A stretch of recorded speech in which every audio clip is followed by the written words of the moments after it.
아멘. 할아버지 고 양춘식 목사, 아버지 고 양민주 목사, 작은아버지 양채우 목사의 뒤를 이어서 3대째 목회를 이어가는 양지훈 목사입니다. 어제는 오후 3시에 강남역 인근에서 기후위기 비상행동, 각 지역별로 이렇게 있죠. 그러니까 기후위기 비상행동에 우리 하남시는 기후위기 하남 비상행동이라고 있어요. 몇 년 전까지는 막 시장까지 다 참여해가지고 전 시의 중요한 단체들이 다 연합한 그런 형태로 있었는데, 저희 교회가 대표 교회로. 근데 이제 어제 제가 지금 아무래도 요즘에 기도하고 또 할 일이 많아서 사회를 못 했는데, 강남역에 우리 김대영 안수 집사를 비롯해서 몇 분이 가셨나 봐요. 기후위기 비상행동 이것을 보면서 그 단체 이름이 비상행동이에요. 비상행동. 비상. 여러분 올여름 지나갔잖아요. 역대 최고의 무더위. 그리고 열대야가 무슨 31일 넘깁니까? 이 정도면요, 전부 다 긴장감을 가지고 기후위기가 되는 건 모든 걸 다 없애버려야 돼요. 근데 이 대한민국이 지금 탄소 배출의 세계 최고급입니다. 그래서 우리나라는요, 여러분 왜 좀 점점 어려워져 가냐면, R200이라고 해서 탄소 배출을 줄이는 그 정책을 펴지 않는 기업의 제품을요, 수입을 잘 안 해줍니다. 그 원칙으로 세웠어, 아예. 이번 프랑스 올림픽 봐서 알겠지만, 여러분, 하다못해 에어컨 트는 것도 달달달 떨어요. 세상은. 근데 우리나라 같은 경우는 아예 거기에 관심이 별로 없죠. 그리고 이제, 어떻게 보면 탄소세라고 해서 우리가 그만큼 자연을 망치고 나서 다른 나라에다가 돈을 줘요. 그럼 그 나라에서 숲을 막 조성하는 사업을 하게 해요. 나는 우리나라 더 이상 개발하지 말고 자연을 복원해야 돼. 자연을 복원해야 돼. 그런데요, 이상하게 인간들은 그렇게 안 해. 탐욕이 크득합니다. 그러니까 국가 지도자나 이 백성들이 정말로 마음을 비우고 하나님의 영광을 위하여 하나님의 창조 질서를 유지하고자 하는 마음을 가지고 있느냐, 아니면 욕심이 가득하냐, 여기에 따라서 방향이 달라집니다. 근데 이제 어쨌든 간에 이사야서를 보면은 하나님께서 이제 남유다와 북이스라엘 갈라졌을 때에 이 이스라엘 민족 자체가 범죄를 해. 그러니까 내가 너희들 멸망시킬 것이다. 그 다음에 이사야서 뒤로 가면은 다시 회복을 시킬 것을 또 약속을 해요. 회복을 시킬 것을 약속을 하면서 뭐라고 하냐면은 이제 메시아가 나타나서 너희들을 회복시킬 것이다, 이 얘기를 합니다. 그 다음에 이제 아수르가 북이스라엘 멸망시키고 바벨론이 남유다를 멸망시킬 것인데, 나중에 이 아수르와 바벨론도 내가 멸망시킬 거야. 그 다음에 이제 애국과 구스도 멸망시킬 거야. 그 다음에 모압도 멸망시키고 두마도 멸망시키고, 그리고 두로와 시돈도 멸망시킬 거야. 이게 베니게라고 하죠. 오늘날 레바논 땅입니다.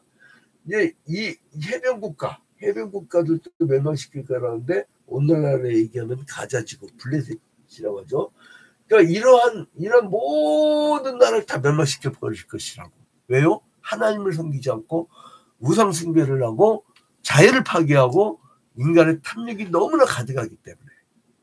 근데요, 오늘 이사야 24장은 이방에 대한 심판을 얘기 끝나자마자 이제 24장으로 넘어오면서 온 세상에 대한 심판을 내릴 것이라는 말씀을 합니다. 이건 필연적이에요. 세상에 대한 심판은 필연적입니다. 왜요? 인간들이 에덴 동산에서 가졌던 먹음직도 하고 보암직도 한 그 탐욕의 마음을 버리지 않고 그대로 갖고 가기 때문에. 그래서 이 심판이란 거는 여러분 필연적으로 있을 것인데 이 심판은요 뭐가 깔린 줄 아세요? 사랑이 깔려 있습니다. 사랑이. 자, 이건 뭐냐면 이 세상을 심판해야만이 남은 자들, 성도들이 구원을 받기 때문에 심판이 있기 때문에요. 심판의 판결이 있기 때문에 우리는 천국으로 갈 수 있는 거예요. 판결 내려주시기 때문에. 근데 죄인은 뜨거운 지옥불로 들어가서 심판을 받게 된다는 거예요. 참 이 세상에서는 해결 못한 게 많잖아요. 그 전두환의 손자 전우영 이 고백을 보면 기가 막힙니다. 기가 막혀. 어디서 나오는지 막 온 가문이 실컷 돈을 펑펑 썼던 데잖아요. 어디서 돈이 계속 나온 데잖아요. 그 자기가 괴로워서 그 미국에 살면서 최고의 삶을 살면서 그 자기가 고백을 해버립니다. 고백을. 근데 이게요 마지막 날 심판이 없으면 우리가 무슨 재미로 삽니까? 세상 사람들은 막 자기가 심판하려고 그래. 그러니까 막 힘든 거야. 여러분 희한하죠? 히틀러가 죽었어요. 그죠? 무솔리니 죽고 스탈린 죽고 레닌이 죽어가면서 유언했대잖아요. 너희들 스탈린 조심하라고. 사회주의 체제를 오히려 망가뜨리고 있어요. 노동자들을 위한 국가를 만드는 곳은 완전히 관료 사회주의를 만들고 있잖아요. 관료 중심. 그러니까 이게 다 이게 사람들이 권력이란 앞에서 탐욕이란 앞에서 그래서 어떻게 되면 혼돈으로 들어간다 이거예요. 1절에 보니까 보라 여호와께서 땅을 공허하게 하시며 황폐하게 하시며 지면을 뒤집어 푸시고 그 주민을 흩으시리니 마지막 날이 되면요 이 혼돈으로 들어간다는 거예요. 여러분 그 창세기 1장에 보면 땅은 공허하고 그죠? 혼돈하며 그 이제는 이 무질서를 뭐라면 카오스라고 그래요. 카오스. 무질서를 카오스라고 하는데 이 카오스를 이 질서 있게 막 만드는 과정을 그걸 코스메틱이라고 해요. 코스메틱. 그래서 잘 꾸며진 세상을 보라는 코스모스라고 해요. 코스모스. 이걸 우주라고 하죠. 그러니까 이제 이건 헬라어들인데 그 무질서를 질서 있게. 그래서 하나님이 이 카오스의 상태 이걸로 돌려버릴 거란 거예요. 세상은. 그 제2의 창조죠. 그래야 영원한 하나님 나라 코스모스가 되는 거예요. 그래서 아줌마들이 이렇게 아침에 일어나면 부질서하잖아요. 막 먼저 웅크러지고 어디 나갈 때 막 코스메틱을 하잖아요. 코스메틱. 그래야 코스모스가 이루어지니까 코스메틱을 막 해요. 코스메틱. 그런데 남자들은 딱 머리 빗고 그 앱스 쉐이브 딱 바르고 그만이야. 근데요 여자랑 같이 나갈 때는 9시 약속이면 8시 약속이라고 하세요. 그래야 시간을 맞춰요. 왜요? 코스메틱을 해야 돼. 바르고 2중, 3중, 4중 막 화장이 아니라 변장을 하고 변장이 아니라 환장을 하고 막 이렇게 해갖고 바르고 이렇게 한단 말이에요. 코스메틱을 하느라고. 근데 그런 과정 그러니까 다시 코스모스 만들었건만 니들이 그렇게 만드니까 카오스 만들어 볼 것이다. 다 들러 엎어버려야 돼. 세상 이 더러운 것들을 다 들러 엎어버려야 돼. 그래야 다시 재창조 다시 하나님의 나라가 완성이 되는 거예요. 자, 그리고 2절에 보니까요. 재밌는 게 뭐냐면 백성과 제사장이 같을 것이며 그게 여러분 제사장이 얼마나 타락했으면 백성과 제사장이 같을 것이며 종과 상전이 같을 것이며 상전들이 그 돈이 있으면은 좀 사람들이 베풀 줄 아는데 그러지 않아. 같은 하나님이 그냥 똑같이 만들어버린다는 거예요. 망하게 한다는 거예요. 대기업 망하게 한다는 거예요. 여러분 이게요. 그 말뿐만이 아니에요. 예컨대 노키아 같은 세계적 기업 봐봐요. 지금 흔적도 없잖아요. 이 세계적 기업들이요. 몇 년 가면 어떻게 될지 몰라요. 여러분 삐삐 시대가 있었는데 스마트폰이 나오니까 망해버렸잖아요. 앞으로 더하기 나오면 뭐 어떻게 될 거야? 응? 삼성은 막 그 스마트폰 하나 갖고 지금 버티는데 전혀 새로운 게 나오면 어떻게 할 거야? 그거 망하는 거예요. 그거 안 쓰니까. 그 모르는 겁니다, 세상은. 종과 상적이 갖출 것이며. 그러니까 있을 때 잘해. 있을 때. 분배하고. 사회 구조를 분배 구조로 바꿔야 돼요. 지금 우리 교회에 그 예전에 최은규 집사라는 사람이 있었는데 아주 저거야. 이 목공의 대가입니다. 아주 그 국내에 굉장히 알아주는 대가예요, 대가. 근데요, 정성껏 막 몇 주에 걸쳐서 한 제품을 만들어요. 근데 뭐라는지 아세요? 목사님, 아유, 큰일 났어요. 왜 했더니, 요즘에는 막 그 AI 기술 발달해가지고 어떤 그 시스템이 기가 막히게 됐고, 이제 갓 들어온 아이가 자기보다 더 잘 만든대. 근데 만드는데 하루에 몇 개씩 만든대. 그냥 딱딱딱딱 그러면 자기들 같은 사람들은 일자리를 잃어버린대요. 자기들 기계 작동도 못한다는 거야. 그러면은 이런 사회가 되면은 일부만 계속 돈만 모아온 그 이 대기업 중심, 그룹 중심의 그 사회는요, 대다수의 국민들은 망하고 죽어갑니다. 근데 분배 구조가 잘 돼 있는 전 덴마크, 스웨덴 이런 그 핀란드 이런 그 사회민주주의 국가들 있잖아요. 기독교 국가들, 기독교의 정신 유무상통입니다. 그런 정신들이 잘 구현된 사회 같은 경우는요, AI가 발달될수록 그 이 작동이 이 인공지능이 발달할수록 사람들이 잘 살아. 왜냐하면 거기서 번 돈을 기계가 번 돈을 기계세를 걷어가지고 국민들한테 쭉 나눠줘 버려. 그게 기본소득이라고 하는데 기본소득은 기본적으로 돼야 돼요. 옛날에 한나라당 부산 국회의원이 처음으로 그 기본소득을 주창을 했었잖아요. 그다음에 큰 기업의 사장의 아들이었다고 하더라고요. 그러니까 종과 상종이 같을 것이며 2절 봐봐요. 여종과 여주인이 같을 것이며. 그러니까 주인들이 잘해야 돼. 지금 사는 자와 파는 자가 같을 것이며 빌려주는 자와 빌리는 자가 같을 것이며 이자를 받는 자와 이자를 내는 자가 같을 것이라. 이게 은행도 없다는 거예요. 은행도 없다는 거예요. 그러니까 그러면서 이제 땅이 온전히 공허하게 되고 다시 카오스로 된다는 거예요. 온전히 황막이 되리라. 여호와께서 이 말씀을 하셨느냐. 누가 했다고요? 하나님. 그래서 이 혼돈의 성읍은요, 이스라엘을 왜 이스라엘? 이 사람들은 하나님과 언약을 맺었지만 언약을 잊어버려.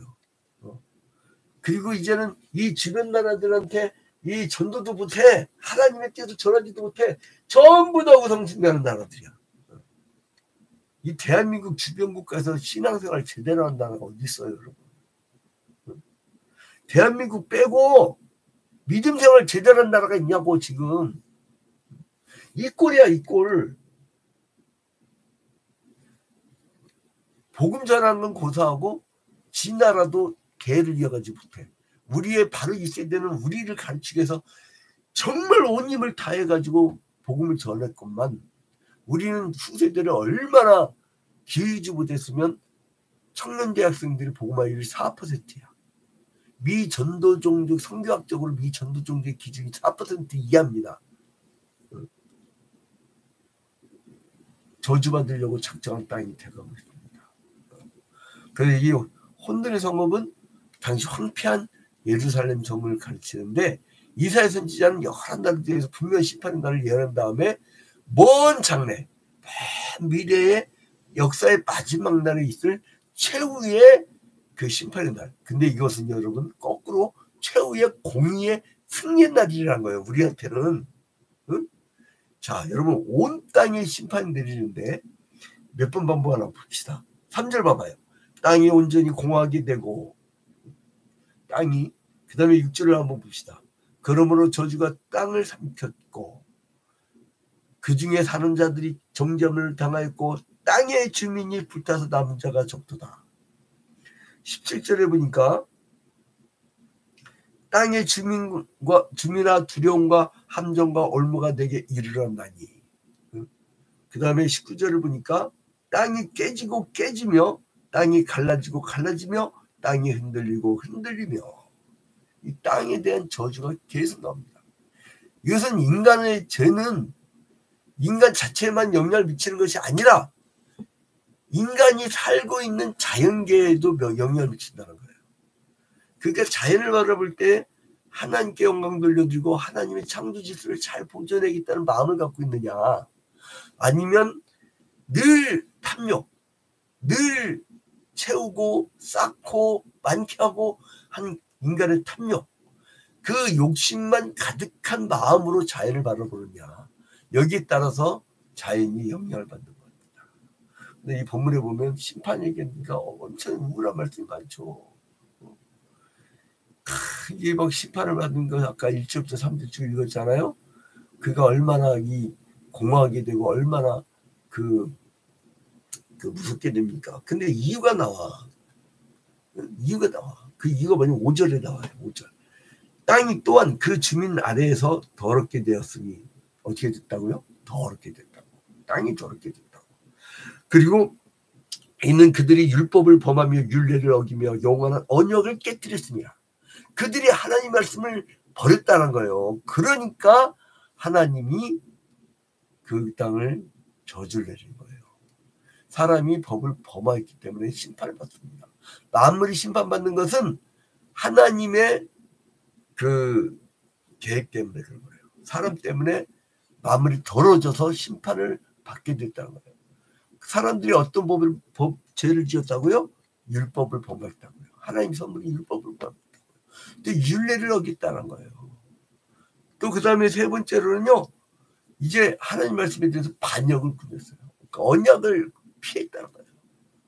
언약을 파괴했다는 거예요. 이런 죄 때문에 그 사람들이 하나님 앞에 심판을 받게 되는 거예요. 그러나 심판을 받게 된 후에 그 어떻게 됐냐? 7절 봐봐요. 새 포도즙이 슬퍼하고 포도나무가 되지 않았고 마음이 즐겁던 자가 탄식하며 속으치는 자의 기쁨이 사라지고 막 완전히 사람들이 즐겁게 띵까띵까 했다가 나중에 다 멸망당하게 되어지는데, 이거는 뭐냐면 왜 그렇게 했느냐? 자, 23절. 그때에 달이 수치를 당하고 해가 부끄러워하리니 이는 여호와께서 시온산과 예루살렘에서 왕이 되시고 그 장로들 앞에서 영광을 나타내실 것입니다. 그렇게 수치당하고 그렇게 부끄러워하게 한 이유는 뭐냐? 하나님이 시온산을 온전히 세우려고, 예루살렘에서 왕이 되게 하려고. 지금 신약적 의미로는 영적 이스라엘이죠. 우리 온 나라의 백성이 다 이스라엘이에요. 지금 저 이스라엘 땅에서 유대인들이 전쟁을 벌이는 저 인간들은 지들만 이스라엘이라는데 지금 신약 시대로 넘으면서 온 백성들이 다, 온 나라가 다 영적 이스라엘입니다. 거기서 왕이 되시고자 하는 거예요. 그리고 장로들 앞에서 영광을 나타내실 것이다. 그러니까 그 중에 남은 장로들, 요한계시록에 보면 24 장로들, 그 반열에 속한 자들, 그 귀한 자들을 통해서 영광을 받는 날이 올 것이다. 하나님은 영광 받기 위해서 심판하시는 거예요. 그러니까 잘하시는 거예요. 이 죄인 때리지 않으면, 그리고 과거를 확실하게 청산하지 않으면 그 죄가 계속 이어져 갑니다. 심판을 잘하시는 거예요. 그래야 우리는 그 천국의 가치를 느끼게 되고 회복된 나라에서 코스모스의 진정한 코스모스의 세상에서, 카오스가 없어진 세상에서 우리가 살 수 있다는 거예요. 여러분, 오늘 하루도 오늘 주일입니다. 하나님께서 질서 있게 만든 안식의 날, 이 코스모스의 날, 이 날을 즐거워하면서 심판 뒤에 올 영원한 천국을 바라보면서 기쁨의 잔치를 하는 하루가 되기를 주님의